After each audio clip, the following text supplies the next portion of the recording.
Ministers meeting now underway. Secretary of State Marco Rubio getting an earful from top Canadian and European officials here. And Gabe, we know you need to get into the meeting so you can continue to report it out. Thank you so much for joining us. Keep us posted. Okay, Christine, let's talk about these new threats on wine and liquor from the European Union. That can't be popular. No, not popular. But look, let's step back. This started with steel and aluminum. The president put tariffs on steel and aluminum. The EU then turned around and put tariffs on motorcycles and ag goods and beef and whiskey and boats. And now the president is saying, okay, I see you and I raise you a 200% tariff on all of the alcohol coming out of France and out of the EU. So he is escalating here to make the point, I think, that he is in a position to do that and that this is what he is trying to do. He is trying to put up these trade taxes to keep investment, to keep jobs in the U.S. It's really interesting to me. You talk about what he's trying to do here. It could take years to do what he's trying to do. In the very near term, though, quite disruptive for prices and for supply chains. So years, you're saying, could be the timeline here, not necessarily a short-term pain that we've been hearing from the president and his advisors. It took 30 or 40 years to get to where we are. Did you hear what she said? Did you caught what she said, pretending I'll raise you? It's almost like they're playing a high-stake poker game. Okay, I'll raise you over here. Well, I'll match you over here. What the hell is wrong with these politicians anyway? These are human beings' lives that they're messing with right here, pertaining to all this stuff. This isn't some sort of a game. This is life. Real people's lives are at stake towards ruining them. Taking a good, wholesome family that was adjusted to one certain particular lifestyle, and now all of a sudden you're going to put them out on the streets. You're going to make them homeless. You're going to destroy the very fabric of society that basically makes a civilized society by putting all these unnecessary pressures on all these different cultures and on all these different governments. Wow. And this is supposed to be the solution to the problem? This would be my trajectory in all this. That if we continue on the path that we're on, eventually you're going to starve out, you're going to weed out, you're going to stomp out somebody to the degree that somebody really, really does get pissed. At that point in time is whenever you do have to worry about a third world war. And at that point is whenever basically you have to worry about having soup lines again, like they did during World War II, because they was restricting everything, because everything was dedicated to the war. It didn't matter if it was tires, it didn't matter if it was gas, it didn't matter if it was food, it didn't matter what it was. They had soup lines back then, according to my dad, that wasn't exactly the most predominant thing for anybody to have to go through. That was basically the same type of roughness that went on during the 1929 Depression, whenever the stock market and everything crashed. How come people can't see this? Am I the only one that can see these things that are evolving and going in the wrong direction? Because I guarantee you, we're going to keep on till somebody is going to get crucially hurt. And whenever that occurs, that's whenever vengeance will set in. That will be whenever retribution will set in. And whenever that occurs, there ain't no telling which way this thing is liable to bobble. And that's exactly what it's doing right now. It's bobbling. It's going from one side to the other. And of course, what does the book of Daniel talk about? It says that they will be swaying back and forth as a drunkard. As a drunkard. That's exactly what we're seeing right now. And I don't know if this is some sort of a messed up strategy. I don't know if chaos is supposed to be good, but that's what we're seeing right now. We're seeing it bobbling, going from one side to the other. kind of like a bobber. Whenever you're fishing, you'll see the bobber go down, and then you'll have a strike, and then the bobber come back up. All of a sudden, the fish will grab it again. You'll see the bobber go down, and then he'll release it. Bobber comes back up. You're bobbering back and forth. This is all anxiety over NAFTA and trade deals of the 90s that in hindsight look like they gutted out the American manufacturing job, and returning those American manufacturing jobs. I mean, it took 30 years to lose them. How long will it take to bring that back, if that is really what he has the fortitude to do here? So it's a long-term process. The market's not liking these latest moves this morning, down again. I feel like A long-term process that could have a short-term reaction. And in the process of the short-term reaction, you're talking about people that's now having to readjust because they no longer have a job. You're talking about people that was banking on their 401ks towards helping them retire that is no longer going to be there. You're talking about basically destroying human beings' lives the way that these politicians are doing what they're doing right now. Talk about taking a problem and adding to the problem. I don't see that you can get any much worse than this. Instead of them being a solution to the problem, they become the problem. They become the worser of the problem. And that's one of the analogies that I tried to use probably a couple of weeks ago, maybe even a little longer than that, whenever Trump first got in power, towards taking a boat that was sinking that had 100 holes in it. 100 little bitty holes. And you know the boat's sinking because you got water in the bottom part of the boat, but you keep bailing out the water out. Well, what good is it going to do towards trying to repair the 100 holes if you're going to replace the 100 holes by 2 or 3 big holes? Because now all of a sudden the velocity of the water coming into the boat is now increasing rather than decreasing. Now you're having to work twice as hard towards getting the water out of the boat, but the boat is still on its way down. And this is supposed to be the solution to the problem? Bobbering back from one side to the other, or being squirrely towards jumping from one limb to another? Come on. What the hell's wrong with these people? This is insanity. This ain't the way you run a government. This ain't the way you run the show. it's Groundhog Day. We've been saying this every single day. They don't like It's a broken record. It's exactly right. It's a broken record. We're seeing the same thing again and again and again and again and again. And like I said, eventually somebody's going to get hurt bad. And whenever that happens, you better watch out. You better watch out. That's all I got to say, because coming near a neighborhood near you. Whenever I got to talking, a few years ago about these supply chain issues, I knew that God had showed me that there was going to be major supply chain issues. I just didn't know how extent that those supply chain issues was going to come in effect. I knew that there was, Russia, my brother and I, David, we seen where Russia was going up into the Antarctica in areas towards basically getting another supply chain destiny to where they could bring in supplies in a different way, because they knew what they was already planning towards doing to the Ukrainians going all the way back into 2014, 2015. They knew. And this is what has put us where we are today, and now all these irregularities going on. And that's exactly what it is. It's irregularities. It's imbalances. Uncertainty. Businesses don't like uncertainty. Everyday people don't like uncertainty. But the president continues to defend these tariff, trade war moves, all the back and forth. Listen.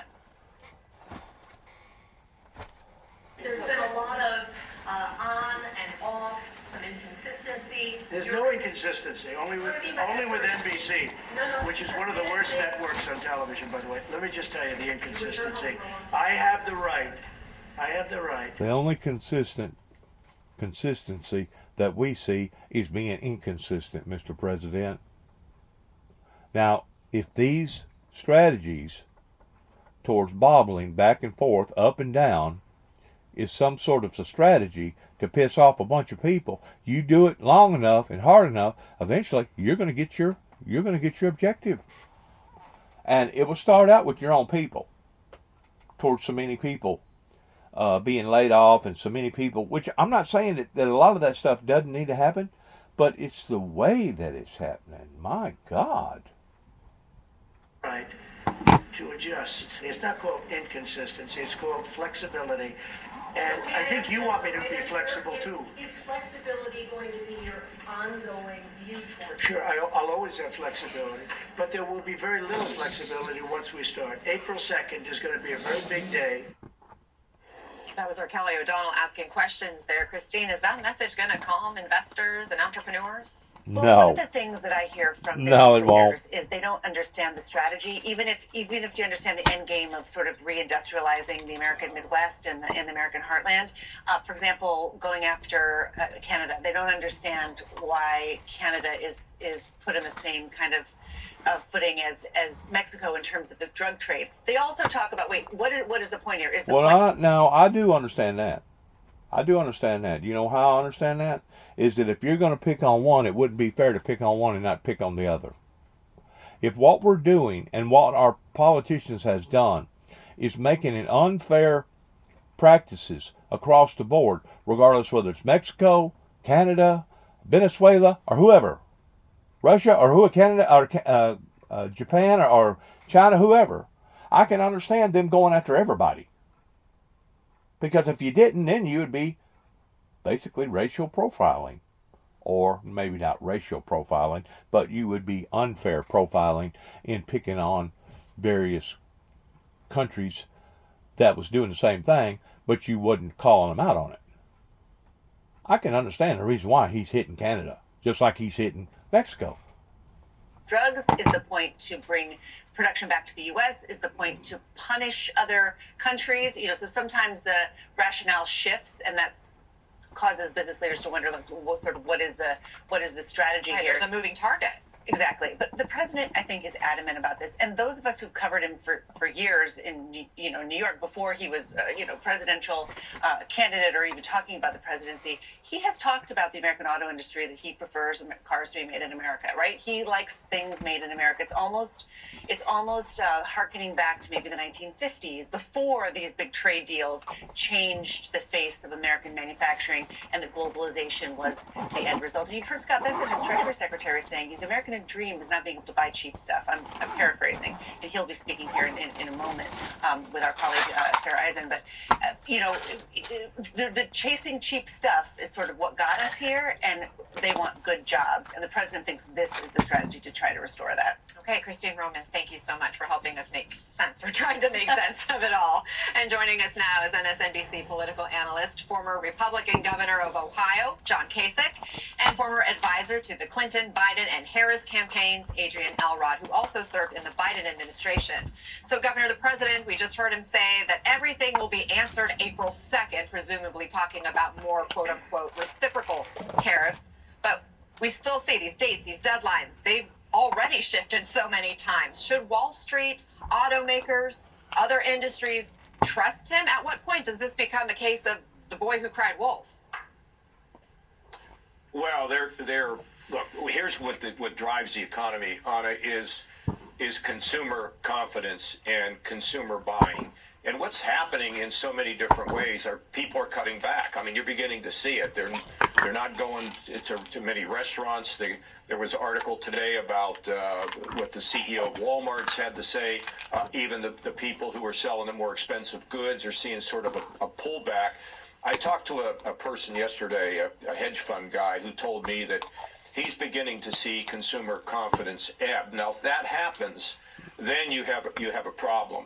And what you have here is the willy-nilly of where it's chaos. It's chaotic, Mm-hmm. Chaos is never. You might remember the television show called Get Smart. I mean, I'm really dating myself, but chaos was the enemy in that show. And there's just too much chaos now, and so people are getting jumpy. And when they get jumpy, they don't want to go out and aggressively spend.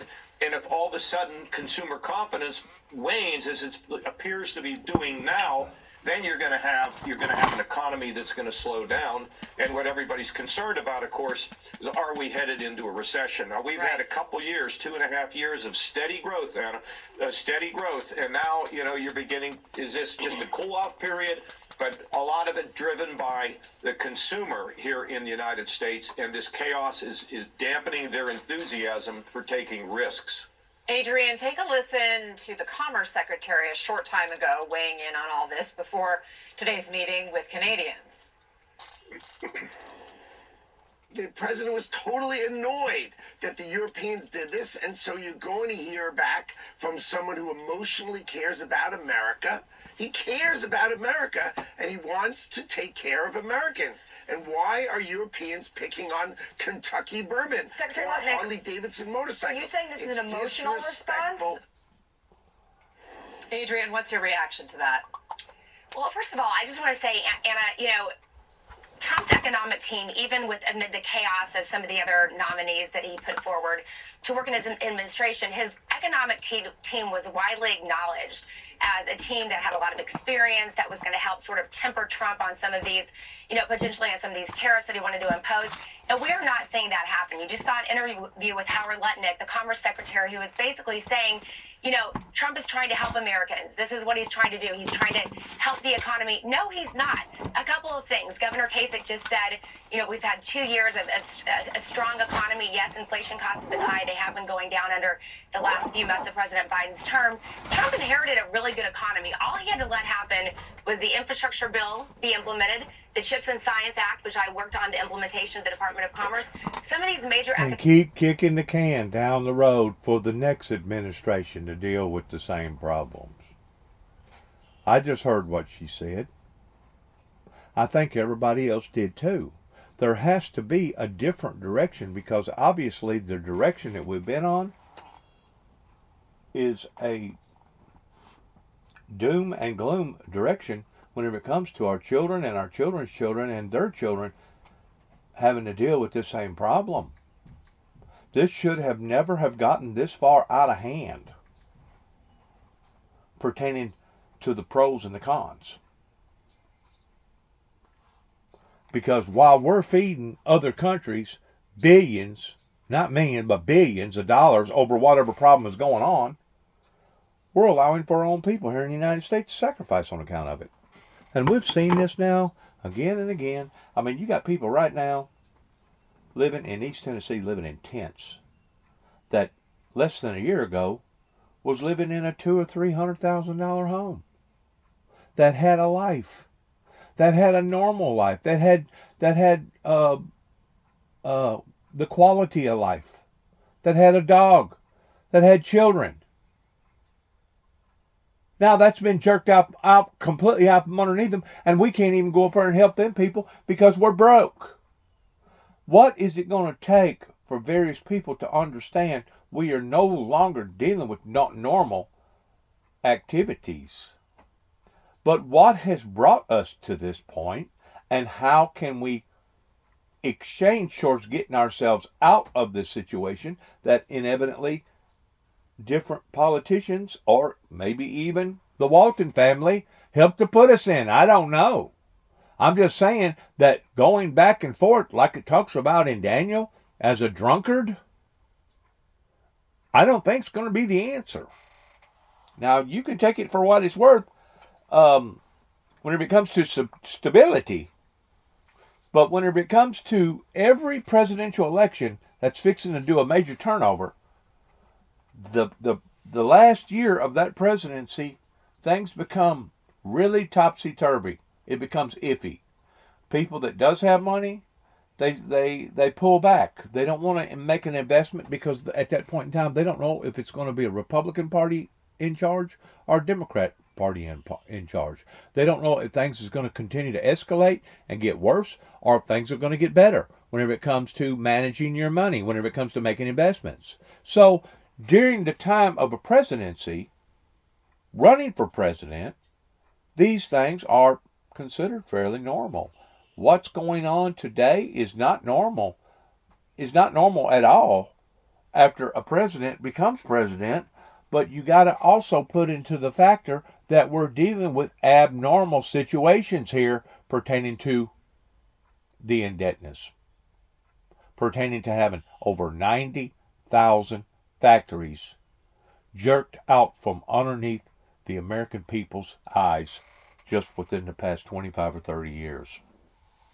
Everybody wanting to run and get the cheapest product, and while they was running and getting the cheapest product, they was sacrificing their own people on the other side, and too either blinded or too greedy or too stupid, one or the other, of not seeing it occur. And now it has occurred, and now we're trying to make up for lost time. We're trying to crawfish, and it's not working the way that this administration is attempting of making it work.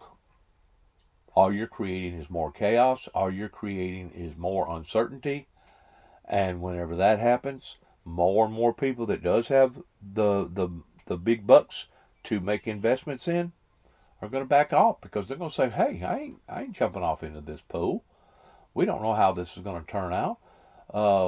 We go from a percentage level of having a guarantee we're going to get our money back on return on this level from going from this level that basically is not an attractive level based around uncertainty.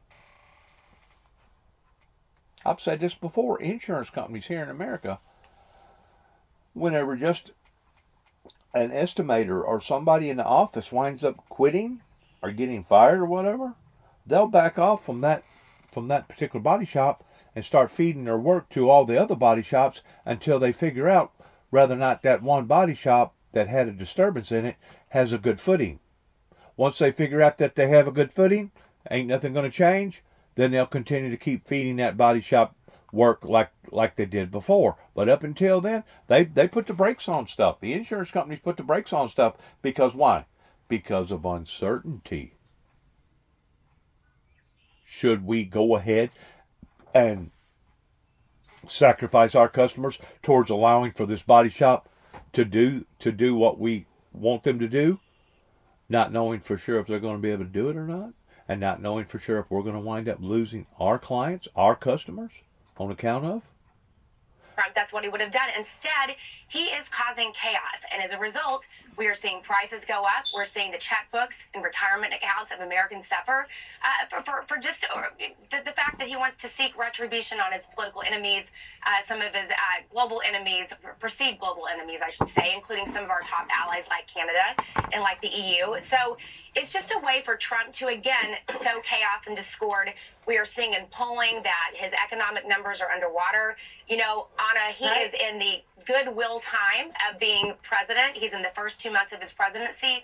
It's very rare that you see his president's economic numbers where they are. But Trump, this is all self-imposed on his part. Let's show the latest polling. This is a new CNN poll. Self-inflicted. Self-inflicted. President Trump is performing worse on the economy than at any point in his first term.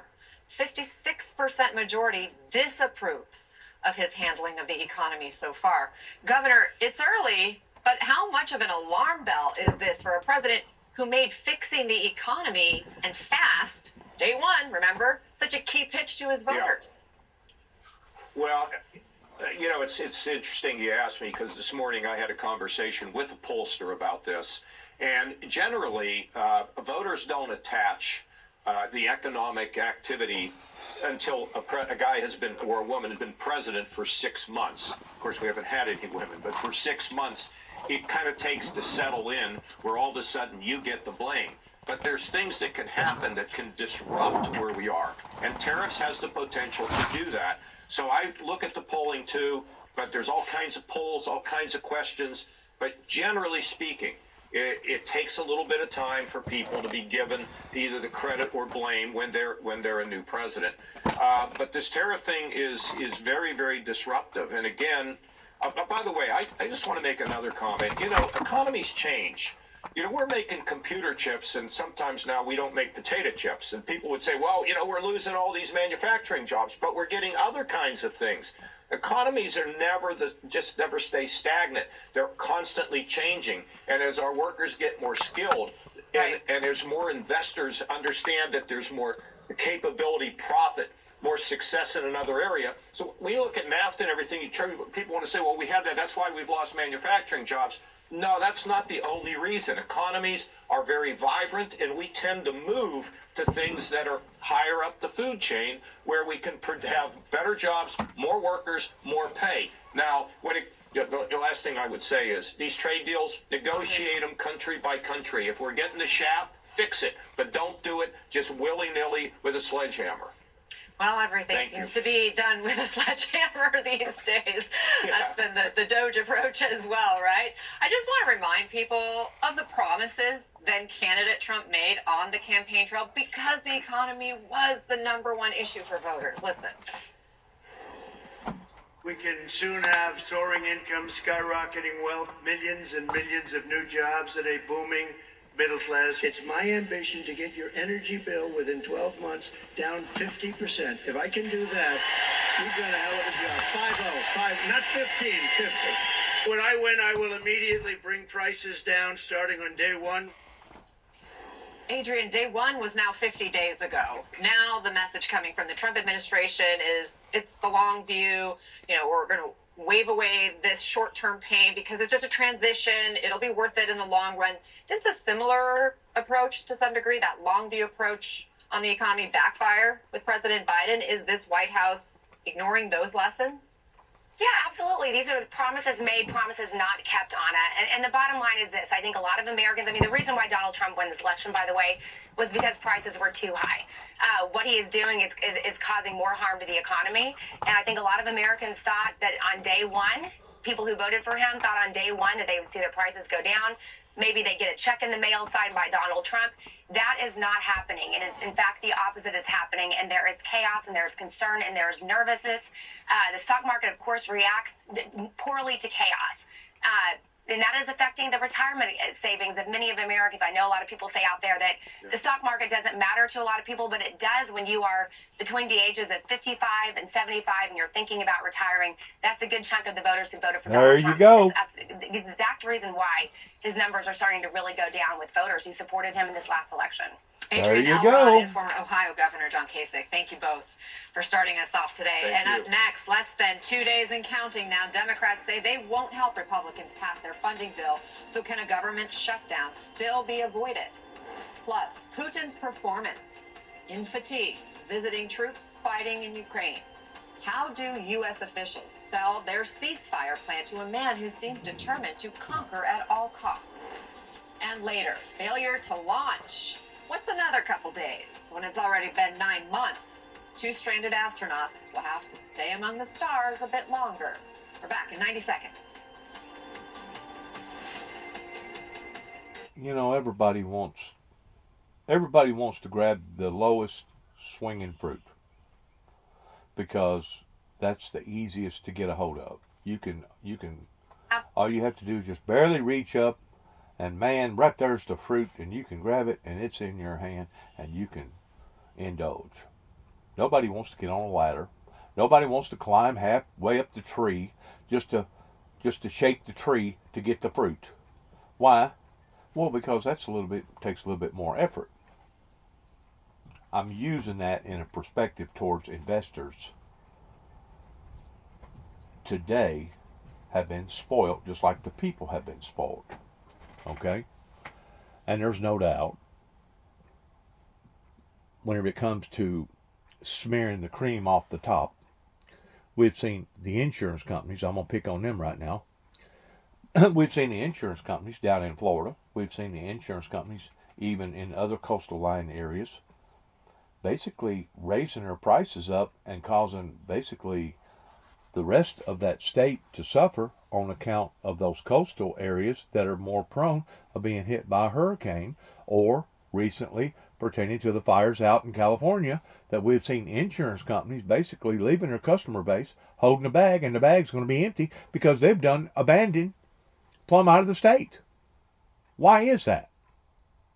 Because they want the cream off the top. They want a guarantee that if they're walking into an area insuring their customer base, that they're going to get a return on The their House passed funding bill, on their with investment. some members citing issues with cuts to investment. Some members citing issues with cuts to domestic programs, and others really wanting guardrails on Elon Musk's slash and burn approach to reducing the federal government. So, does this mean a government shutdown is now inevitable? Let's get the very latest from NBC's Julie Surkin on Capitol Hill. Also joining us, Susan Page, Washington bureau chief for USA Today. Julie, if the votes aren't there in the Senate right now, is there a plan B? Well, Democrats at the very last minute, as you heard from Leader Schumer yesterday, saying that his Democrats will not provide the votes to pass the House-passed continuing resolution that would fund the government through September. Instead, he says they want to vote on a 28-day continuing resolution so they can have a seat at the table, have more control over a more fulsome government funding plan for this year. Two problems with that. The first is that we are a day away from the government shutting down.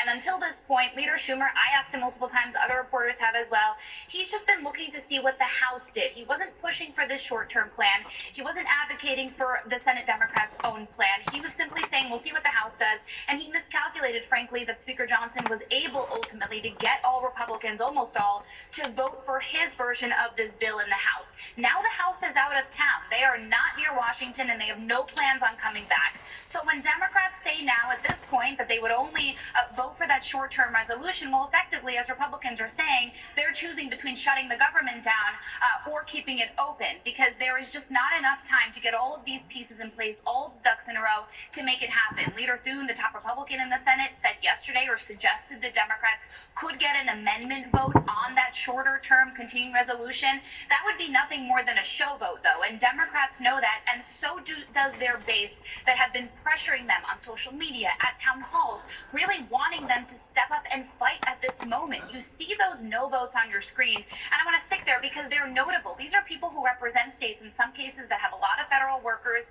In other cases, these are more moderate members that traditionally never wanted to shut the government down. Now they're playing hardball. In a couple of hours, they'll be huddling again behind closed doors to see exactly how they're going to play this out in the future, but there are no good options for them at this point. And that 7 no vote picture that we just put up, the 7 different senators, just got boosted to 8 now with, as you were speaking, Senator Elizabeth Warren just sending a post on social media saying, I'm voting no on the Republican shutdown bill, no on handing Donald Trump and Elon Musk a blank check to spend your taxpayer money. So at least 8 Democrats voting no. Julie Surkin, thank you. Please stand by. Susan, Republicans are trying to frame this government shutdown potentially as a political problem for Democrats, even though Republicans control Congress and the White House. Look at this headline from Politico. White House taunts Democrats on shutdown, with one White House official telling Politico they're 100% going to swallow it, referring to Democrats. They're totally screwed. Susan, do you think they're right, or does that sound like overconfidence to you? Well, I don't think this latest play by Senate Democrats is a sign of their strength. It's a sign of their weakness. And the Republicans have managed to do something I thought would not be possible. They control the White House, the House, and the Senate. But Democrats are now in a position where they very well could bear a lot of the public blame if the government shuts down Friday night, because the path toward financing the government until the end of the fiscal year, it's right in front of them. So while they say they're going to play hardball, let's wait and see for Friday midnight what they actually do. GOP leaders say Medicaid's safe. The Congressional Budget Office says Medicaid would need to be cut to meet the goals in the GOP budget. And I want you to listen to how some residents in Speaker Johnson's Louisiana district feel about all of this. What would happen if some of those government programs went away? It'd be devastation for a lot of people, for a lot of families. Yeah, if there was a way that we weren't able to do this, it would be devastating to the community. Are you aware that they are considering cutting back Medicaid in Congress right now? I am very much aware, and my children are on Medicaid. So yes, I do. I do fear that very much. So Medicaid is really important. Oh, majorly. I don't know what we would do without it. So, Susan, when it comes to the substance of this legislation, are Republicans underestimating the concern on the ground? Well, it may be, because if the Republicans are going to pass a big tax cut up to $4.5 or to $5 trillion, they're going to have to find money to cut someplace. And that big pot of money is with the entitlement program, Social Security, Medicare, and Medicaid. Of those, Medicaid is the most vulnerable. And, you know, there was a big expansion of Medicaid thanks to the Affordable Care Act passed in the Obama administration. I think that is really at risk when the Republicans move forward with their budget plan the rest of this year. Susan, you know, there's a chance for Democrats who see this funding bill as really their only leverage here, because they are in the minority, that if they hold the line, that this could backfire on them, right? If they're the ones refusing to extend the funding for federal agencies in this moment, it could, or maybe, at my question, does it undercut their criticism of Elon Musk and Doge as out of control in efforts to slash the government? Could it even make it easier for Doge to do so? You know, Democrats are in a hard place because their base, which is declining fast, really wants them to fight back harder. But if Democrats go along and take this hardline position and results in a government shutdown, that's bad news for federal workers who already feel in bad shape from the Doge cuts, and it means the government shuts down. Democrats generally want the government up and operating and working. So there is, I think, no good answer here for them. But there are clearly risks if they go ahead and refuse to accept maybe some kind of face-saving gesture, some kind of vote on an amendment that enables them to let this budget bill go through. Susan Page, I appreciate your insights as always. Thanks so much for joining us. Thank you. And we have this just in, an abrupt change from the Trump administration. The White House withdrawing the nomination of former Congressman Dave Weldon to be the next Center for Disease Control Director. This coming just hours before his confirmation hearing. No reason given. Weldon had faced considerable controversy because of his anti-vaccine views. And our Julie Serkin's back with us. So, Julie, any reaction on the Hill to Weldon's nomination being pulled? Not yet. We are actually waiting for Susan Collins to speak about this. Apparently, she has something to say. Bill Cassidy, who is the top Republican on that panel, didn't even answer questions from reporters as he was going in and out of the hearing room. Remember, this was all set to take place. They informed reporters and folks waiting online to get into the room minutes before it was supposed to start at 10 a.m. This is really a question mark because Dave Weldon was a congressman. He left the Hill in 2009 while he was a member of Congress. He did sit on some committees that oversaw the CDC, which is a good sign, but he did also sponsor legislation and really lead the push on legislation that was anti-vaccine. In one example, he led the effort on taking mercury out of vaccines, claiming there were too many harmful preservatives in vaccines, something that is completely unproven and untrue. And now, of course, we're in a situation where when he was nominated in November, we didn't have a measles outbreak like we are facing now. We didn't have the bird flu exploding like we are having now. And so that was a very different time for President Trump to take his campaign promises of changing and rooting out the FDA, the CDC, the way that the health system is run in this country.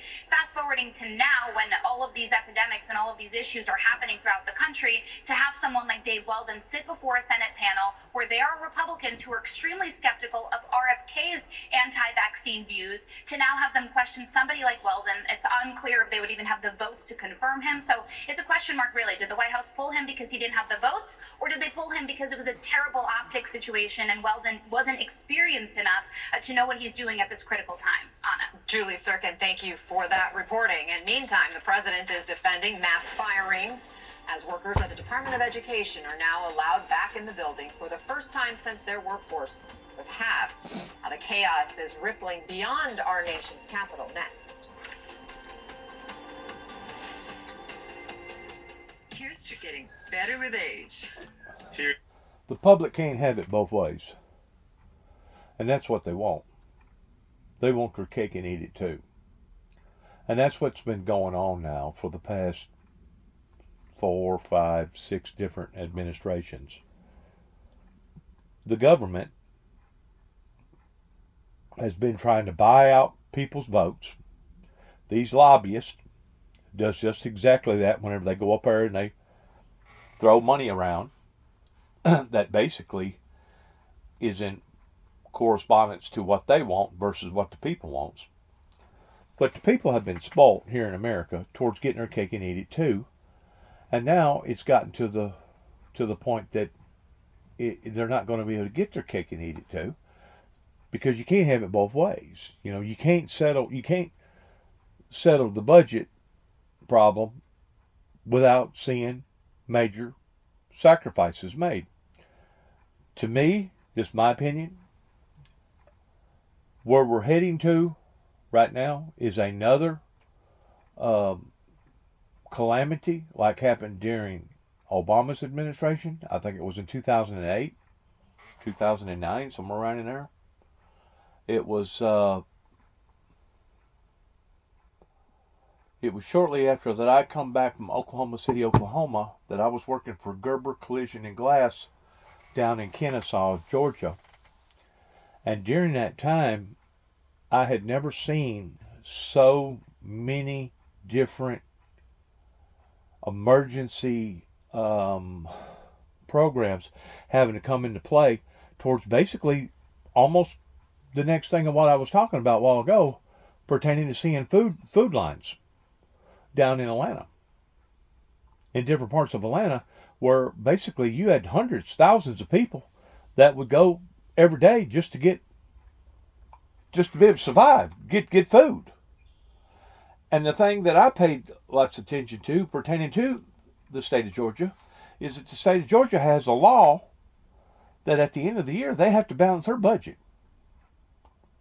And if they don't have to balance their budget, then people have to depend on furloughs. In other words, you got to work for the last 2 or 3 weeks of your 12-month period basically for free. Because why? Because the government has a law, a state law, that they have to balance their budget at the end of the year. I personally believe that all state governments should run that way, because how many times have we seen where they could care less about their impending budget that they throw off onto the next level, which is Big Brother. So what this is going to do, and what they're trying to do, it's going to create that much more hardship upon all these other different states. And eventually, rather than seeing things get better, they're only going to get worse. But once more, the public has been spoilt in basically having their cake and eat it too. Well, we have reached a level in realizing that America's not going to be able to get its cake and eat it too. That kicking this can down the road pertaining to raising the debt, raising the ceiling debt, that eventually the road was going to run out. And now we've come to that interchange, to where now, what do? Well, at this level, it's damned if you do and damned if you don't. At this level, the government is going to have to add that much more debt in trying to hold up their citizens, because of so many people that's going to lose their jobs, and so many of this and so many of that.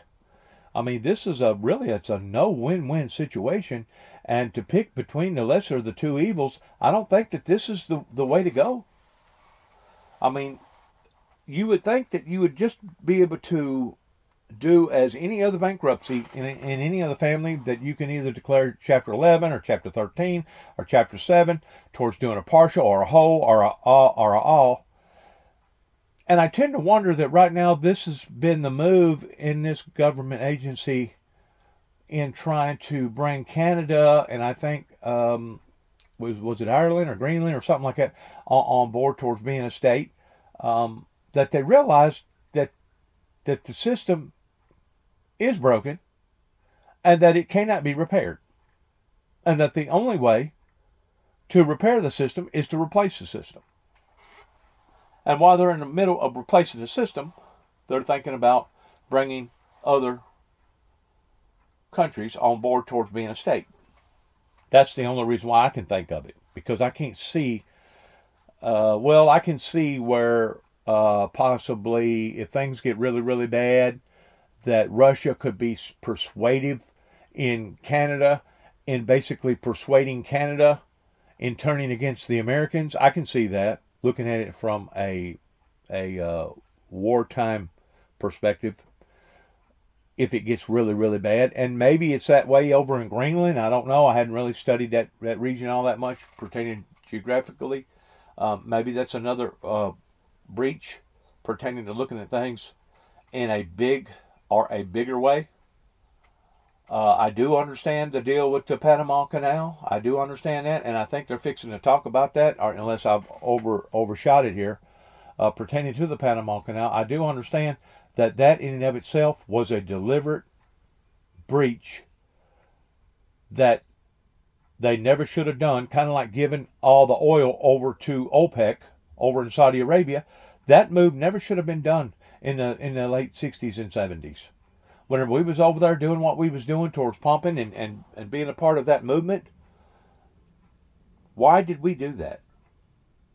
Knowing good and well that country, that those people over there have studied war all their lives, and that they hate America because of America being founded off of Christian values. Why did we do that? I don't know. You ask me, it was stupid.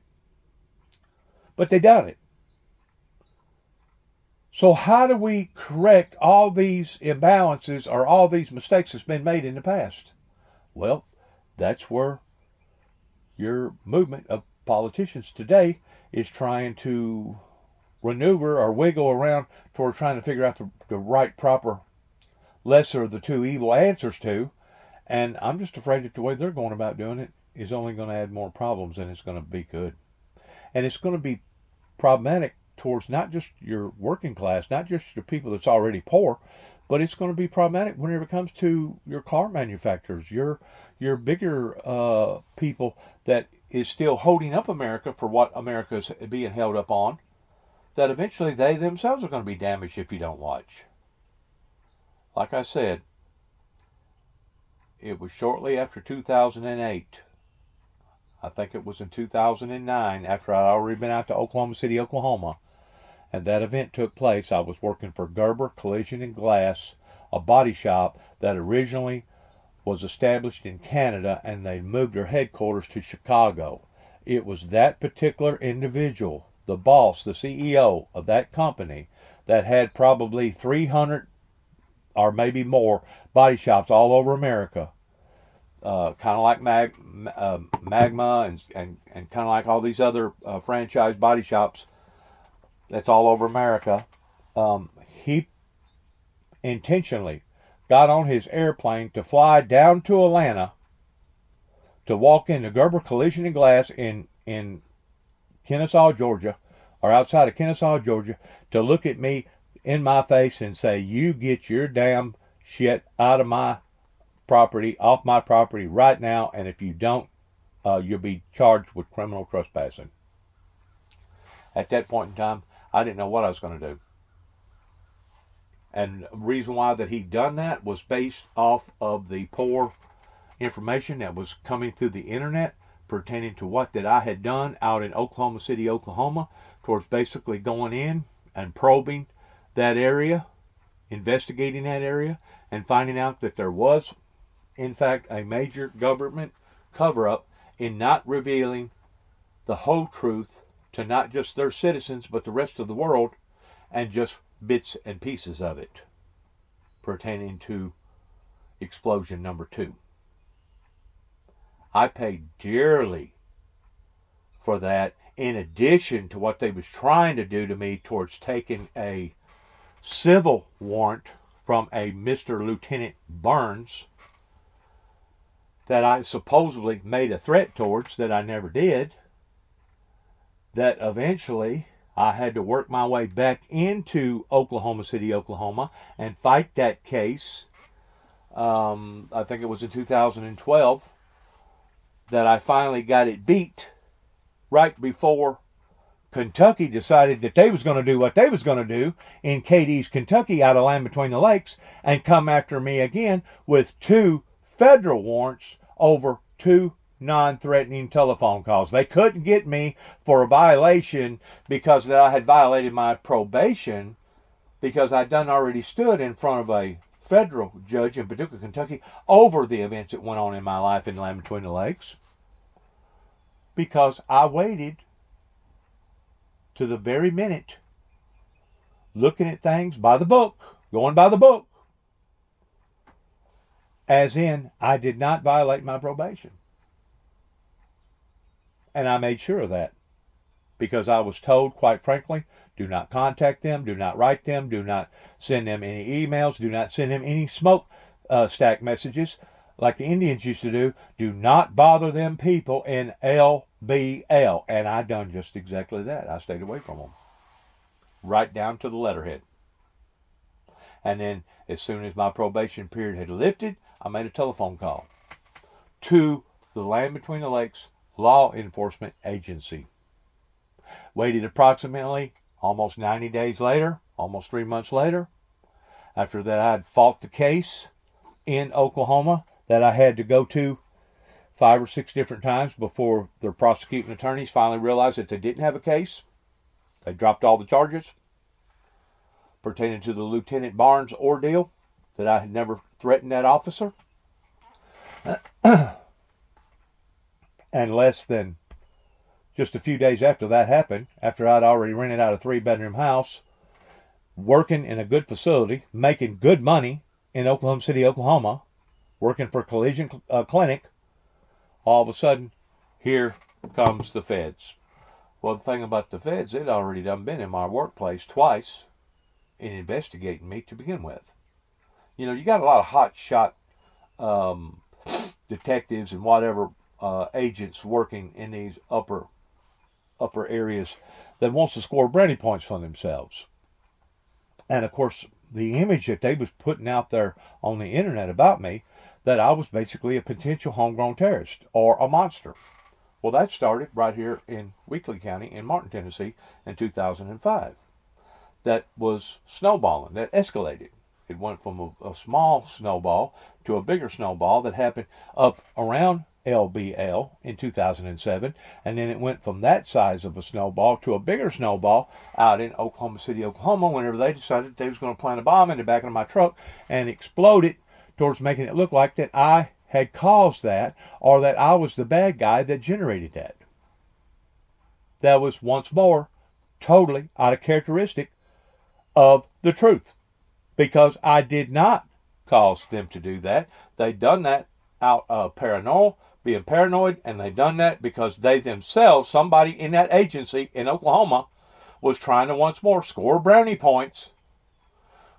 Well, if we can't do it to Mr. Jackson this way, let's do it to Mr. Jackson this way. Let's go ahead and surround the vehicle. Let's act like because he's got a sleeping bag in the back end of his truck and he can't announce to just exactly what it is, and it could possibly be TNT. Let's go ahead and surround the truck, shut down the town, cost ain't no time how many thousands of dollars that night in doing that, bringing in 2 18-wheelers with $250 $250,000 robots. And let's plant a bomb in the back of his truck and activate it and then put him all over TV. Well, the thing about it is, whenever they do something like that, it just don't stay local. It ain't like you wrote a bad check, or it ain't like you run a red light. No. Whenever you do stuff like that, that's almost like throwing gas on the fire pertaining to all this stuff around terrorism that once more the Reagans and the Bushes generated, that basically caused the rest of the people to suffer during 9/11. One lie compounded upon to another lie has left us where we are right now in seeing these harsh decisions having to be made towards either kicking the can down the road more, or raising a debt ceiling, or shutting down the government, or cutting this or cutting that. All this is now colliding. It's now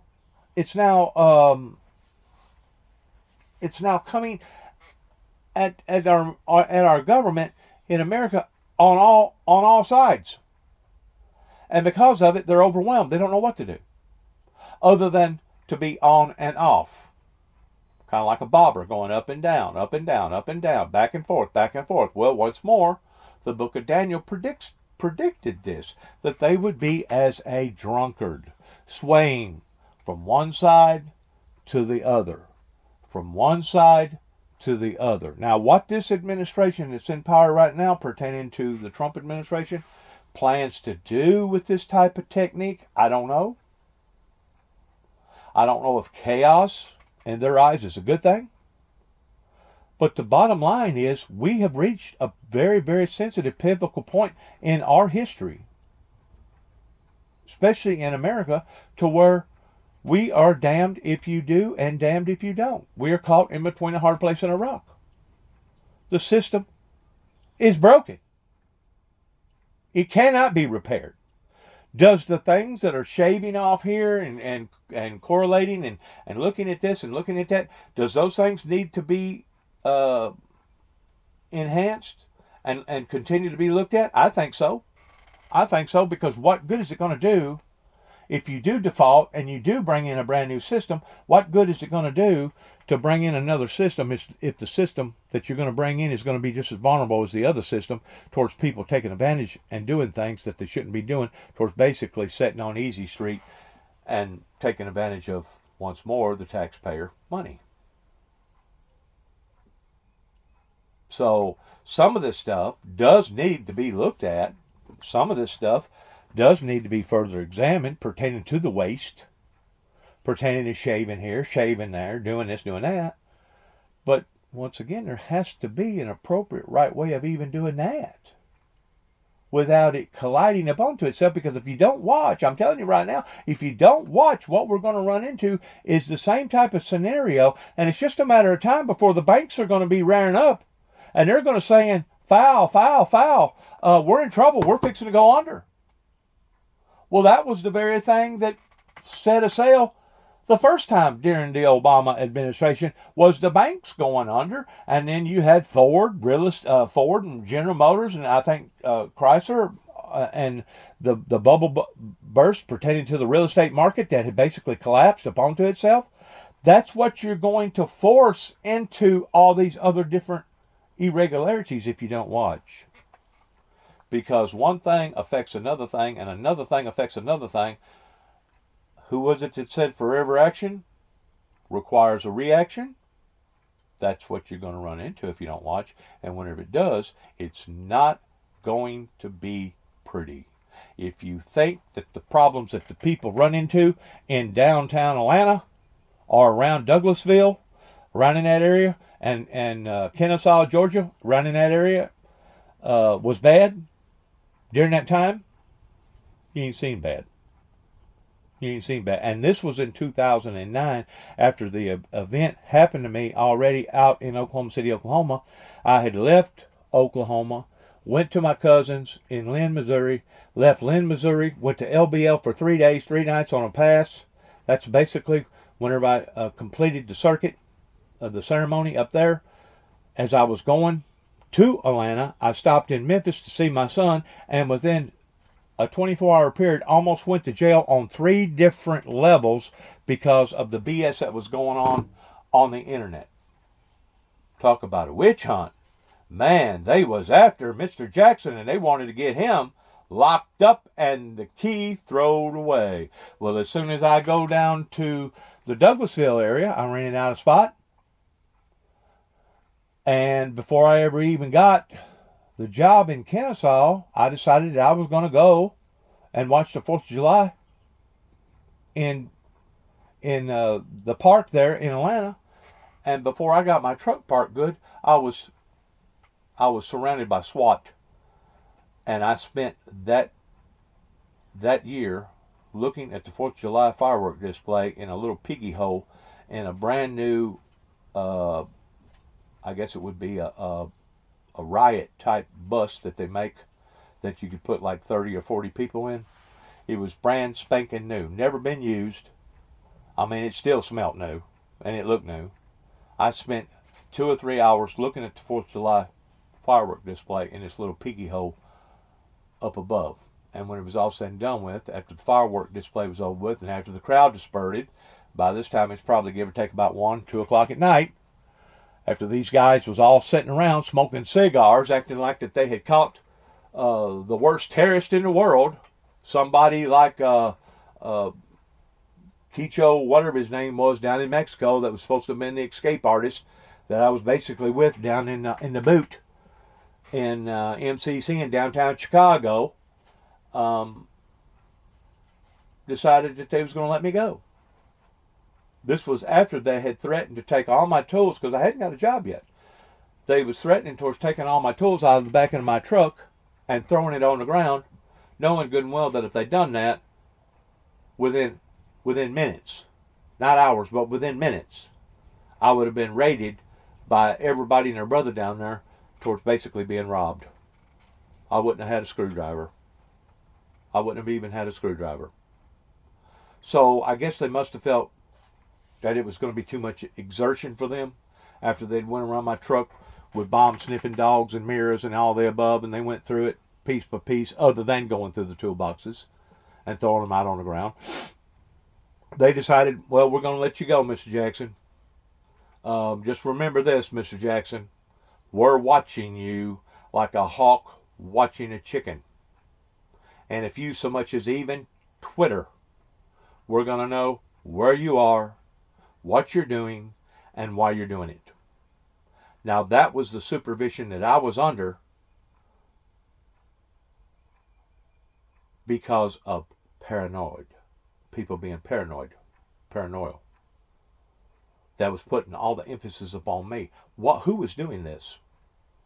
What was doing this? The evil entity that was generated in America was doing this, but had started in Saudi Arabia. My enemy, which is supposed to be all the Christians' enemies, pertaining to Satan being out to kill, steal, and destroy. Satan being the author of confusion. I was under a major magnifying glass during that time. And these are occurrences that can be proven. There's records of this stuff. I mean, whenever SWAT comes and moves in on top of you, there's records of this stuff in Atlanta pertaining to what went on. And really and truly, before I ever lost my job in Kennesaw, Georgia, working for Gerber Collision and Glass, whenever the boss man out of Chicago decided to fly in and make a show out of himself, I was already being investigated by several GBI agents there in Atlanta. And one of them, I think I've mentioned this before on some of my other material, one of them actually come to my workplace and initiated an interview with me out in the parking lot before I ever got my vehicle parked good, towards questioning me towards how did I feel about what went on with the bombing that took place in Oklahoma pertaining to the abortion clinic. Has been drawing them up for the past several days now. They were presented some draft options to Secretary of Defense Pete Hegseth this week, but at this point, it still appears these options are drafts. Nothing has been decided. But as you said, this is all about increasing the U.S. military presence in Panama and in the Panama Canal. And the idea, according to the administration, is that they want to increase the U.S. presence and thereby decrease any presence or influence that China may have in Panama and along the canal. The ultimate concern here, Anna, is that in the case of a conflict, China may try to stop any kind of flow of U.S. commerce or military through the canal, thereby forcing them to go all the way around South America, adding time, adding cost, and or they could either try to delay that kind of movement or even deny it altogether. Well, the U.S. is trying, according to administration officials, trying to get out ahead of that, and they believe that an increased U.S. military presence could be part of the answer here. Now, the options are everything from increased partnering, military to military partnering between the U.S. and the Panamanian military, to building U.S. Army jungle schools in Panama. These are places where generally special forces can go and train. The U.S. has had those in the past, pre-1999, so that would not be unprecedented. But this even could go as far, Anna, depending on how much the Panamanian government wants to be a part of these options. This could go even so far as the U.S. ultimately trying to take complete control and ownership of the canal again. Anna? Courtney Kube, great new reporting. Thank you so much. It's been a long time, and not to Elton John for that line. What a To get back to my event that was going on there at Gerber Collision and Glass before my boss man come down and actually fired me over the event that was happening at that time in Oklahoma City, Oklahoma, over a Mr. Lieutenant Burns, was I gave an answer to the individual that was questioning me about the abortion explosion that blinded 2 or 3 people, and I think killed somebody.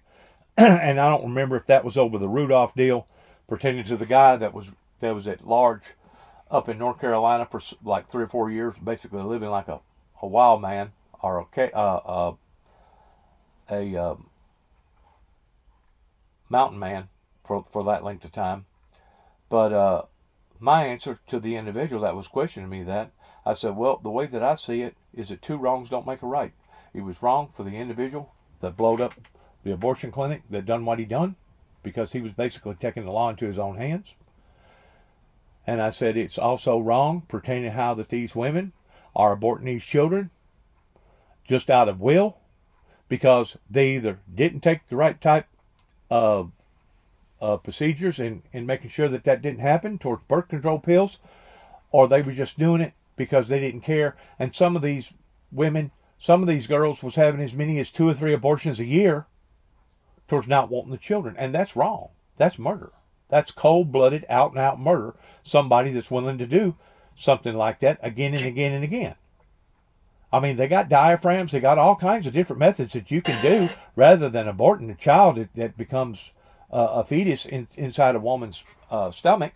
They got all other types of things that you can do today. We're not talking about living back in the dark ages, back in the 1900s.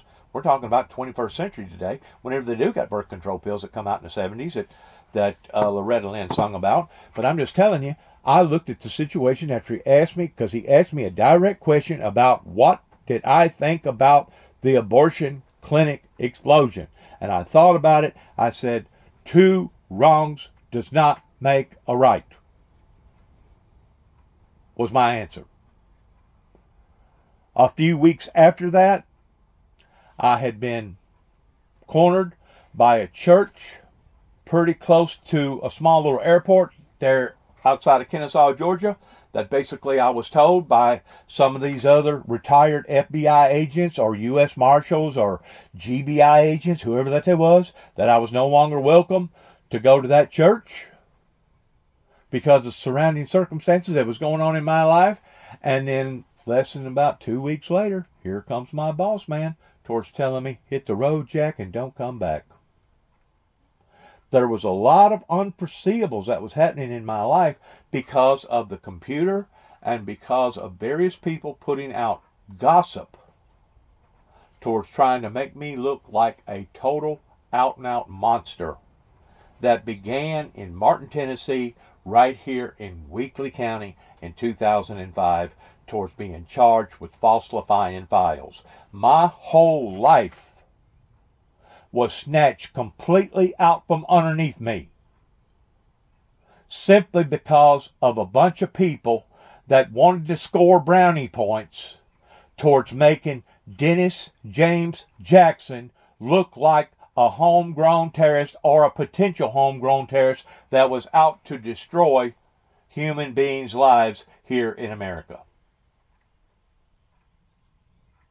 I don't think nobody can understand the pressures that was placed upon me during that time that I was having to basically jump from job to job, from state to state, basically living like a fugitive, trying to settle down somewhere. And I thought that I had settled down in Oklahoma City, Oklahoma, after that I had fought the case, after my probation had ended.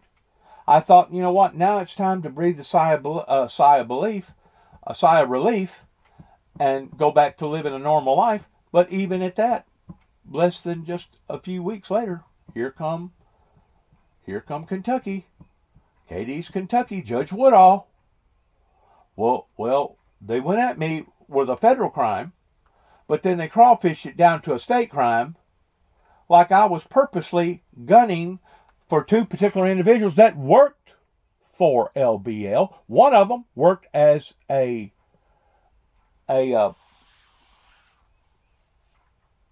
forest ranger by the name of Mr. Hawkins, and his wife worked for the dispatch service, law enforcement there in LBL.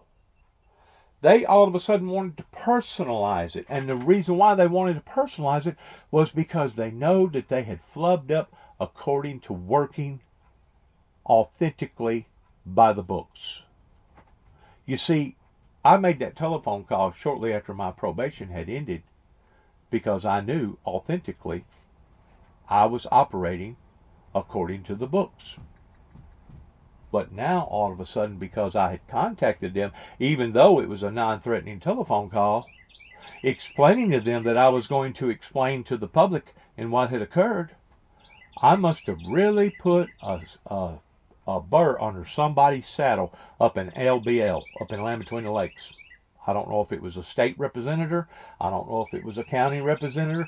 I don't know if it was a sheriff. I don't know if it was somebody working in LBL at that time pertaining to Dwayne Camry, badge number 1414. I don't know who it was, but obviously they was willing to gamble on going after me again for 2 federal warrants that covered the charge of 1 to 5 years and had basically convinced me that if I didn't participate in what they wanted me to participate in signing the paperwork and admitting to a misdemeanor charge, that I could get ready to spend basically 10 years in jail over 2 non-threatening telephone calls. Now, whenever you're faced with that type of pressure, whenever you're faced towards people coming after you, either in Oklahoma or Kentucky or Memphis or Atlanta, again and again and again, and then be arrested again, taking a chance on losing my truck, my trailer, all my tools, a 3-bedroom house that I just rented out, and being hauled back up into Kentucky,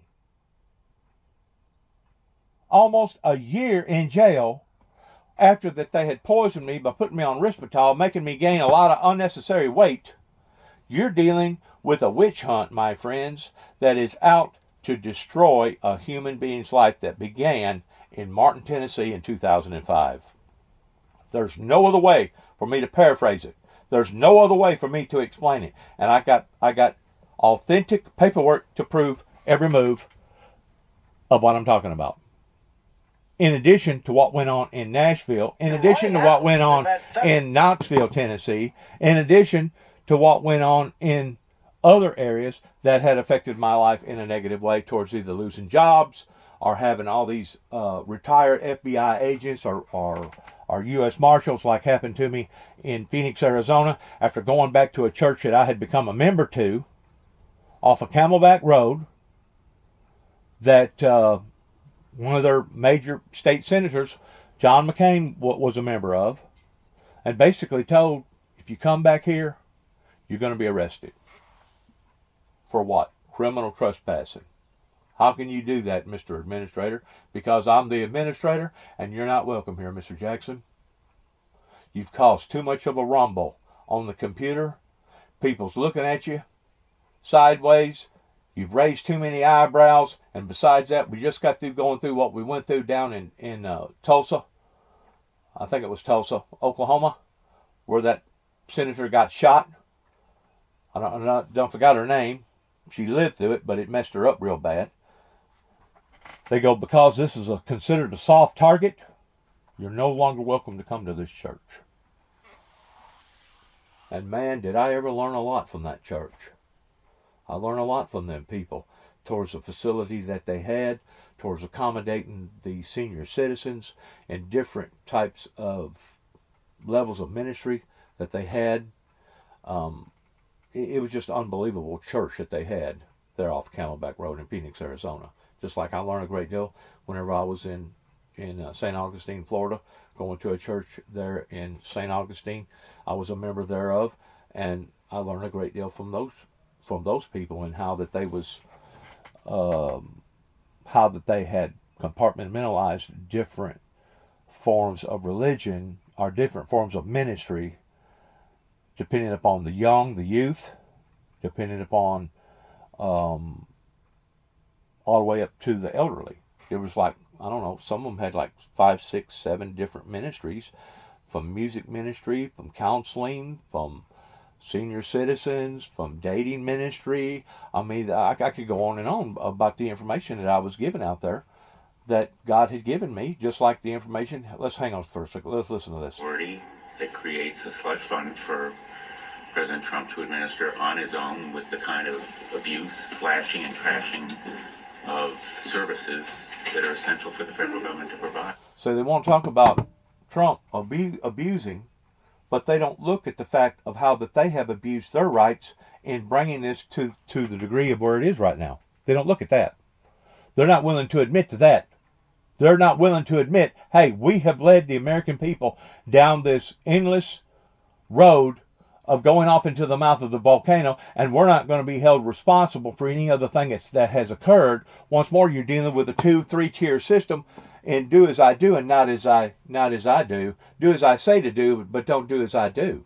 That's what you're dealing with here. You're still dealing with a mixed up group of people here in America that's been calling the shots all along, that has led us down this road to the mouth of the volcano. And now you got somebody like Donald Trump that's trying to lesser of the two evils, that's basically going in and shaking things up. And I tend to wonder if what he's doing may be causing more of a calamity than it is a solution to the calamity, because the system is broke. It's just like taking a mirror and breaking a mirror. It's just like taking the toothpaste out of a toothpaste tube. Once it comes out, it's very difficult to get it back in. Once the genie gets taken out of the bottle, it's kind of difficult to put the genie back in the bottle.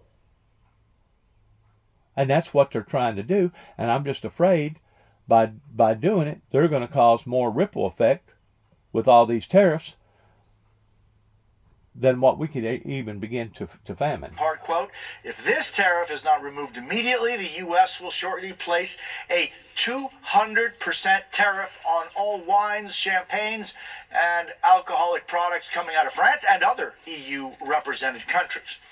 Joining us now, NBC's Aaron Gilchrist and NBC's Christine Romans. So, Aaron, what do we know about this latest action by the president, this threat of action by the president? Well, this is pretty much in line, Jose, with what we've been hearing from the White House, really from the earliest parts of February, about these tariffs that the president wants to see placed on ultimately countries around the world. We did see the president also post in a series of posts that he's made today his belief that the U.S. doesn't have free trade. We have stupid trade, he says in quotes. The entire world is ripping us off. And I think it's worth pointing out that that is the mentality that is now being surfaced from this administration as the Secretary of State, Marco Rubio, goes into meetings with other G7 foreign ministers right now in Canada. We know that he sat down this morning with the Canadian foreign minister, a bilateral meeting between the two of them. We don't have a readout yet from what happened in that meeting, but the Canadian foreign minister, as have other Canadians, indicated that she intends to make this issue of tariffs one that comes up often during the course of the meetings that they're going to have today in Canada. She believes that she can work with European nations to show a united front against the United States in trying to manage this situation and trying to alleviate some of the pain that's going to be caused by these tariffs really on both sides of the border. The Canadians have taken really a hard line on standing up for themselves in this issue, in this trade war that we're seeing right now. At the same time, Marco Rubio has indicated that he's going into these meetings with an America First mentality. That is what the president has indicated he wants to see all of his secretaries doing. And so I think we can expect some tense moments in this G7 meeting. And this issue of tariffs is going to be one that sticks around, Jose, it seems, for the foreseeable future. Indeed, Christine, this is what the Secretary of Commerce recently said, out this morning, as a matter of fact, about the EU's retaliatory tariffs. Listen to this. The president was totally annoyed that the Europeans did this, and so you're going to hear back from someone who emotionally cares about America. He cares about America, and he wants to take care of Americans. And why are Europeans picking on Kentucky bourbon Secretary or Lutnick, Harley-Davidson motorcycles? Are you saying this is It's an emotional response? Christine, what is the response that we're seeing both by the European Union and by the President of the United States? Well, clearly the European Union trying to send a message to these very politically sensitive constituencies, right, in the United States to say, hey, your president's trade policies are going to hurt your brewers, your businesses, right, your businesses in your state. So that's why that was so strategic, I think. And then the response from the president is, look, I'm going to hit you with 200% tariffs. So this is how trade wars work, right? The first shot was fired by the president with steel and aluminum tariffs, right? The Europeans fire back on those politically sensitive, very targeted areas, $28 billion worth of goods, and then the president fires back again. And that's what happens when friends become foes and you start putting these punitive damages on each other. That's what a trade war is, and we are in it, Jose, for sure. And Aaron, meanwhile, the U.S. is, and you were just talking about that G7 meeting that's going on in Canada. But I'm just wondering, Aaron, how does the White House see this? Has there been any comment or any talk about, as this trade war intensifies, is there concern out of the White House? Well, Jose, there doesn't seem to be concern about... I just want to say this in ending. The way that they're going about doing all this, ultimately in the end, it's going to be the working class, the middle class, the poor class that are going to suffer first. But eventually, whenever enough of the middle class starts collapsing, kind of like an ecosystem, to where the bigger fish eat the less bigger fish, and the bigger fish above those fish eat those fish, eventually the big fish, like the Waltons, that has already made remarks that they are not exempt from an economical disaster that is brewing right now in America, that made their stocks plummet whenever they made that announcement, give or take about 2 weeks ago. Eventually, whenever there's enough of the mid-sized fish that there's no other fish for the big fish to eat off of, then the big fish start eating on each other, and eventually the system will have to collapse. That's what we're seeing. That's exactly what we're seeing. So whenever I talk about soup lines that I experienced personally in 2009 going into Atlanta, Georgia, or the Atlanta, Georgia region, I am not imagining this. This actually occurred. And that was coming into Atlanta after the fact. They had already went through the main brunt of the blow pertaining to the Obama collapse of the real estate bubble collapse. But these was events that I went through, and I can authentically talk about them because I can prove them. Good luck to all of us. Good luck to each and every one of us. God bless America. God bless our troops. God bless our endeavors towards which way we go from this moment on, pertaining to seeing all these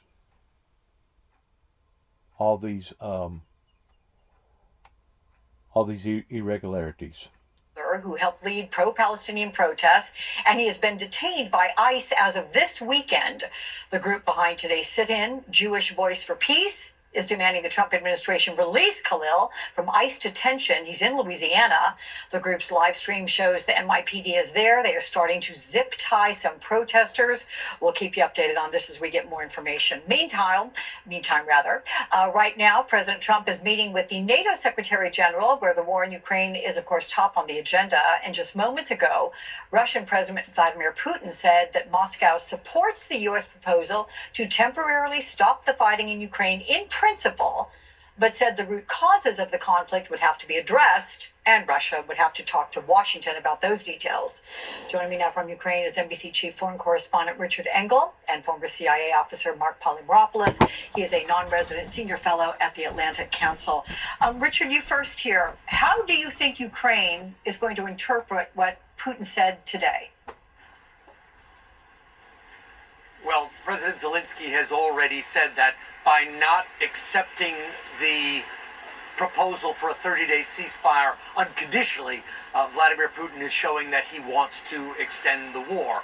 And there was just this lengthy press conference, more briefing than press conference. They took fairly controlled questions from a friendly press corps.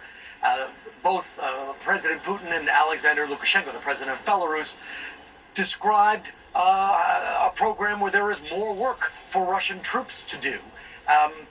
President Putin said that, yes, he first of all, he thanked President Trump and said, yes, in principle, he supports the idea of ending this conflict diplomatically, and he supports the idea of a ceasefire, but, and then he added several conditions. He said, what about the current ongoing offensive that Russia is carrying out in Kursk? He says, does Russia have to stop that? That's an unanswered question. What about Russia's offensive, where he claimed Russian troops are making progress all along the front lines in Ukraine, in the south, where I am, in the east? He said that would need to be studied. Who would monitor the ceasefire? Who gets to declare violations? Is there an international body set up to that? He said that would need clarifications. He said perhaps a phone call between himself, President Putin, and President Trump could help. He listed a half dozen or more different caveats that he described as, quote, nuances. So he sort of gave lip service to accepting it, but then gave several reasons why Russia at this stage can't accept it, but wants to know more. Okay, hang on, Richard. The word ceasefire, everybody knows what that means. So why would Vladimir Putin come back and say, yeah, but what has to be done about the offensive in Kursk? We're making advances here and other places along the front line. So does it apply to that? Does that make sense? So the ceasefire, as President Trump has described it, and as Secretary of State Marco Rubio described it, I think you could say that President Putin effectively rejected that. Secretary of State Marco Rubio said that the whole point is you stop the guns immediately, and then you sit down to answer all of these long-term questions, like NATO membership, like security guarantees, like the border, like potential territory concessions, all of the difficult questions.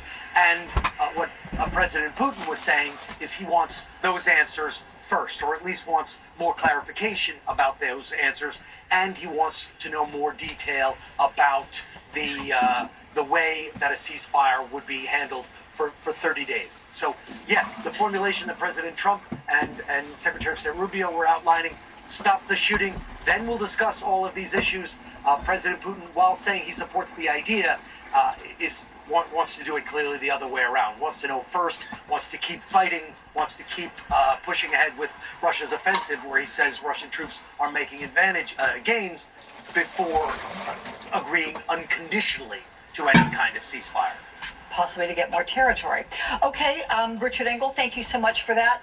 Mark, to you then, I'm curious the kind of leverage that President Trump would have to get Putin to the negotiating table, given what this stance clearly is as of today, and most recently, Secretary of State Marco Rubio saying the ball is in Russia's court now. Well, Alex, I think Richard is exactly right. This was a rejection of the U.S. ceasefire proposal. Let's just be very clear on that. I mean, this was the Russian playbook, as clear as it can be, sort of accepting with a lot of conditions, and ultimately all the war aims of Russia kind of keep going. And so your question is 100% true, that the ball now is in Trump's court. So what does the United States have in terms of leverage? Now, President Trump has talked about some type of kind of Armageddon-like sanctions, as has, frankly, Senator Graham. He was going to introduce legislation on that. I'm not entirely sure how this is going to push Russia, because the Russians really only will respond to one thing, and that's force. I mean, if the U.S. is going to be serious, the answer is they will increase, not just return to the same levels of military aid, which apparently has happened, but increase military aid to Ukraine. So this notion of increased sanctions, I'm not that impressed by that. But let's see what the administration comes back with, which actually, is frankly a rejection by Russia of the ceasefire proposal. Okay. Well, it sounds like both you and Richard have clarified that for us. Thank you so much, Mark Paulin-Rothfuss. What's with me? Sorry about that. Meantime, up next, the Department of Education facing deep cuts as the Trump administration works to eliminate the agency. We'll talk to the head of one of the nation's largest teachers unions about what it means for the most vulnerable students. You're watching MSNBC.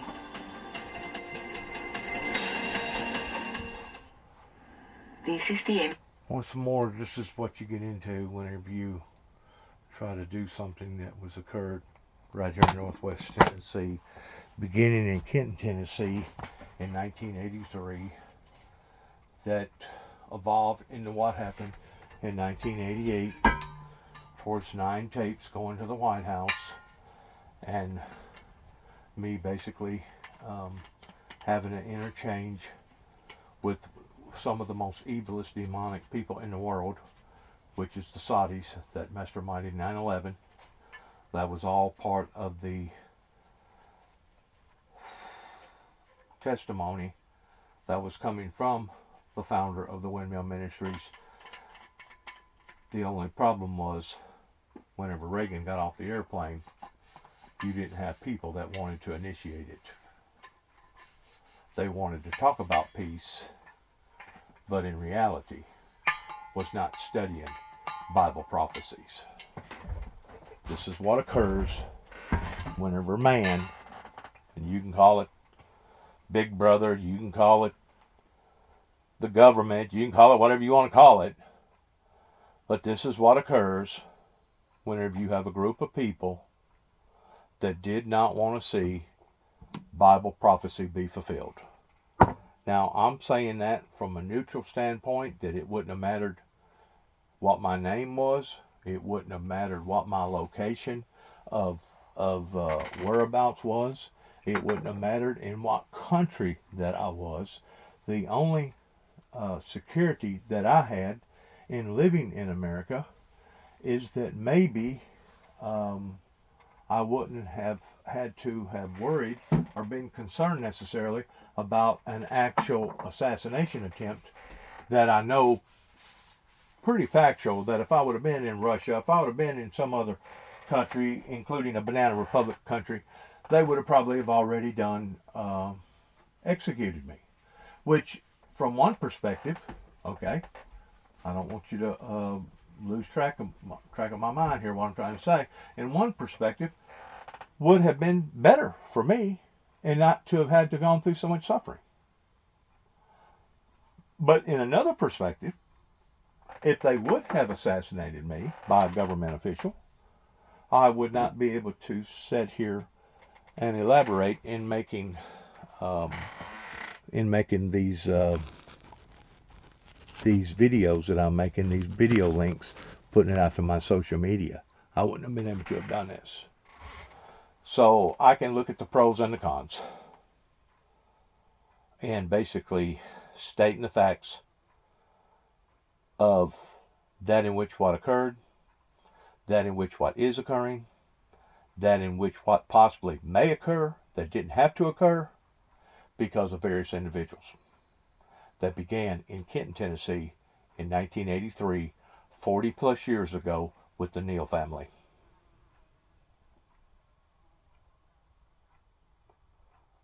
+40 years ago, whenever Mr. Jackson, the individual talking in behind the camera right now, made a telephone call to the White House regarding the Antichrist. But yet now, I still don't get no grabs. But yet now, I still don't get nobody coming by giving out any of their condolences or any of their empathy or sympathy regarding the chain of events that went on in my life. Yet now, I still don't have no potential partners or no potential investors in investing in the Windmill Ministries missions, even though it has now went on in engaging into my personal life for over 2/3 of my life. I still do not have various people that wants to dedicate themselves in a partnership form pertaining to being a congregation or a support team similar towards like Joel Osteen. Because all in all, whenever I'm sitting here making all these videos about all these political effects and all these political handicaps that has been brought upon by various individuals, I'm really wasting precious time that God had called me into towards ministering and revealing the things out of the Bible, towards helping people in counseling with them and and giving them a trajectory of a better tomorrow in the hereafter life versus this life. I'm really wasting a great deal of time by sitting here micromanaging this government. But I knew that if I didn't do this, if I did not do this, they would have gotten away with what they had attempted to do towards stifling or stopping God's will for humanity. They would have gotten away with it right here in Northwest Tennessee as well as Washington, D.C. So whenever we see these evolving occurrences that are escalating, and I think most anybody has to agree that they're escalating in a negative way. I mean, we still have school children that are illiterate. We still have colleges that are at the brink of shutting down because of a government that has went this far, that is looking for areas to shave off of, knowing that these colleges has basically turned into anti-Christ type colleges, beginning in UTM, Martin, Tennessee, right here in Weakley County, because the information had to scatter from somewhere pertaining to people wanting to be more pro-Hamas versus pro-Israel. And we see the results from that since what went on with Hamas and the war over in the Middle East, towards what type of an effect, a negative effect, that this resistance movement has had, not just upon to the American culture, not just upon to the American society, but upon the world in general. That once again began in a little town that's supposed to be the white squirrel capital of the world in Kenton, Tennessee, in Obion County, Kenton, Tennessee. Now, I meet people from time to time in Kenton, Tennessee, that didn't have nothing to do with this movement. I know the ones that did, and I know the ones that didn't.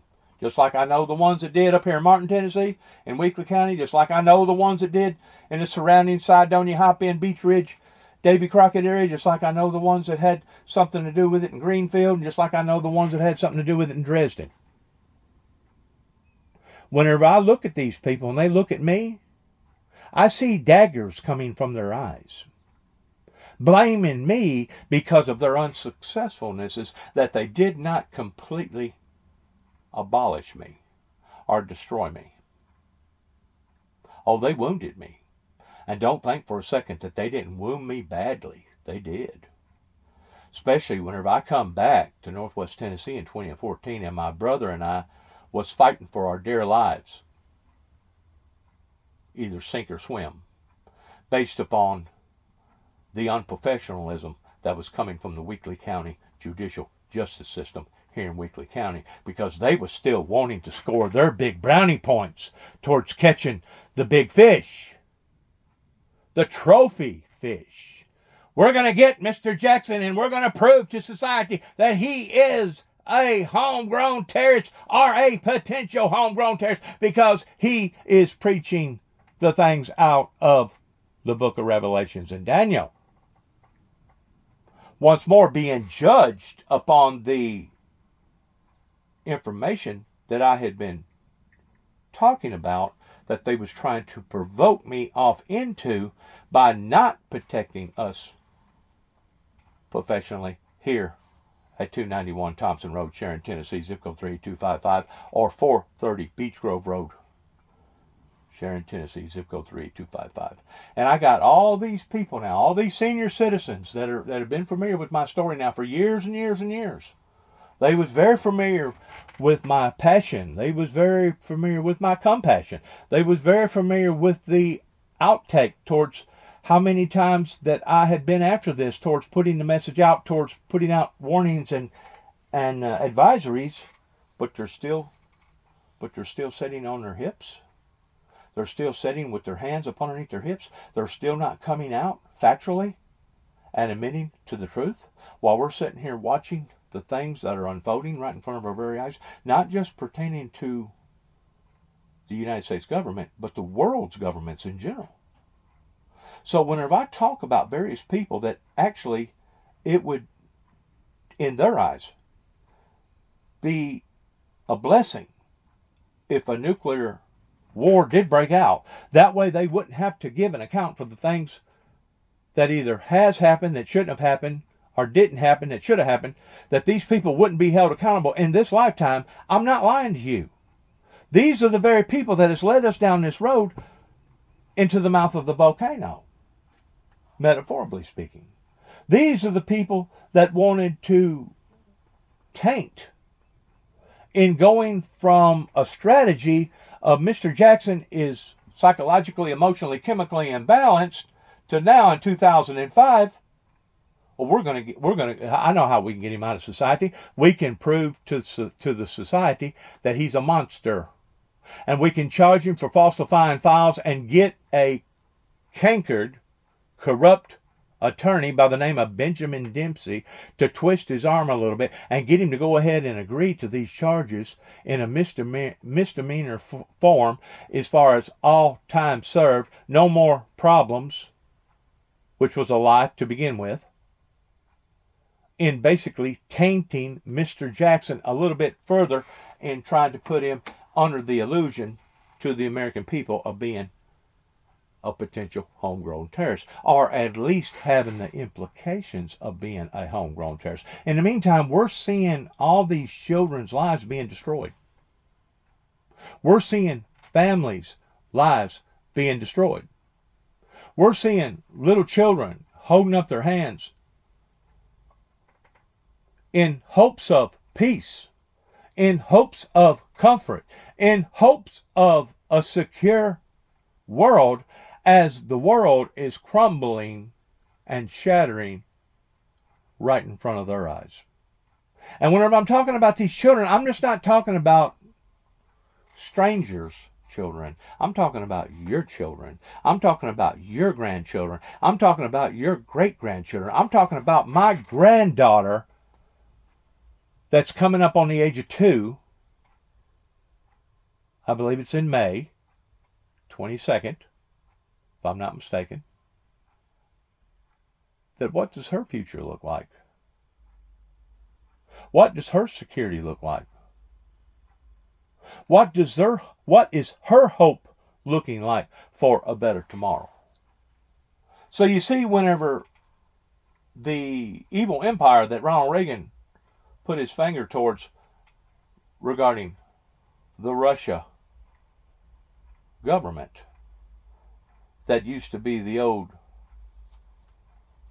USSR, that wanted to roll over and make itself look like it was more presentable to the people regarding calling itself the Russian Federation, whenever they made claims to the world that they had been cheated, it wasn't just that the Russian government got cheated because of what went on here in America. We've all been cheated. And until people like Tommy Moore, the judge in Weakley County, until people like David Moore, until other officials in this surrounding area, including state representatives, come clean pertaining to what has went on, we're only going to see this thing dissolve and grow worse and worse and worser. And I guess the way that I'm looking at this, they're not going to be satisfied until the whole thing basically crumbles right below our feet and total chaos sets in. And then all of a sudden they have plans or hopes of coming and knocking on my door, or they have plans on maybe seeing my son Nicholas take the exchange and pick up the burden where I left off after I'm dead and try to rescue society. I have never in my life seen so much evil. I have never in my life seen so much cowardliness. I have never in my life seen so much corruption that began right here in Northwest Tennessee. So between what happened in Northwest Tennessee and between what happened in Washington, D.C., and between what happened on a global scale, does these children that's holding up their hands right now, in the format of peace? Do they have a prayer? That's the question that you need to ask yourselves. You know, my son, he wanted to display some sort of pity or empathy or sympathy towards his dad because he knows the ins and outs. He knows what his father has went through, his biological father. Ever since that he's been old enough to remember the state of affairs that went on in my life, he knows. But he's still being a hypocrite about it. Just like whenever Christ looked upon to the crowd of people and said, "Weep not for me, but weep for your children and your children's children, because you have brought this upon to your own heads in not receiving or accepting Christ as who Jesus Christ actually was." I can say the exact same thing pertaining to the group of people over here in America right now, in this particular generation, in this culture of people, including my son. Weep not for me. Don't feel sorry for me. I've done already went through my bangs. I've done already been bruised up and beat up and chopped up and spit out, demonized and dehumanized by the very people that I thought that I could trust, by the very people that I thought that cared as much about me as I did them. The abusiveness that has went on in my life would actually reach a different plateau if I was just to go to bed at night and never wake back up. It would be a blessing in disguise. You wonder how come that I speak the way that I speak pertaining to speaking truth to power. You wonder how come I told Miss Killebrew before she either lost her job voluntarily or got dismissed from her job up here in Dresden, Tennessee, because she was standing up for the ways of righteousness. Whenever I told her, "Miss Killebrew, I have everything to gain and absolutely nothing to lose." Now that was before my brother died, before 2017. And I had really not thought of the fact that what else do I have to lose other than losing my immediate family pertaining to my flesh and blood. And that was one of the reasons why that it was so difficult for me to get over my brother's death, is because I know what had brought it on pertaining to the unnecessary tension and the rejection that began right here in Northwest Tennessee. The seeds of disparity, the seeds of hypocriticalness that began right here, that is still multiplying and is still growing and festering even as I speak, of people being two-faced and rather put the blame on somebody else than they would themselves. Well, you know, I don't mind standing up and telling you I'm a sinner saved by grace. I don't mind standing up and telling you truthfully that I have made mistakes. But I also don't mind telling you that not all of these mistakes was my mistakes. Because I have tried desperately, so desperately, again and again and again, to get the message out to the people of what was occurring and the reason for it occurring. And instead of getting complimented for these endeavors, I was actually either being criticized or punished because of them. Kind of like the t-shirt that I sent the 43rd President, Young Bush, about a bloody road ahead, about the 4 horsemen of the apocalypses, about one blood of Jesus' life saved all of our lives pertaining to the sinners, pertaining to the crown of thorns, the crown of life. Just like whenever I was up in Kentucky and I gave out that there was going to be massive electrical disturbances, rather than me being rewarded or giving out some sort of reward for telling people or warning people of these advisories, I got punished. Not once, but twice within a 10-day period of a group of people up in Kentucky that wanted to bury me. They wanted to do me completely in. Well, this is the pattern now that's been going on in my life now for 40 plus years. So I am adapted to this abuse. But it doesn't make it no easier whenever I look at innocent children from behind, looking forward into their future, though they're standing or sitting with their hands raised high, holding the peace symbol. Love, grace, forgiveness, security, harmony. The things that Christ talked about throughout his whole ministry. Oh, he talked a little bit. He emphasized a little bit upon the bad stuff. He emphasized a little bit also about the bad people. But by and large, the message coming from Christ was an uplifting, gratifying message of hope, of a better tomorrow, of a hereafter tomorrow. And my friends, once we have lost that concept regarding that true northern star that Obama even talked about from time to time, we've lost everything. Once you lose that, you lose everything. And you may be saying, how can you justify by saying that, Juby? Because even Christ said that if a person gains the whole world in every trinket, in every material thing that's ever been designed or manufactured by man, but they lose their soul, they have lost everything. What good was it for them to gain all these cars? What good was it for them to gain all this prosperity, or all this money, or all this wealth, or all this grandness? What good was it, Obion County? What good did it do you, Weakley County?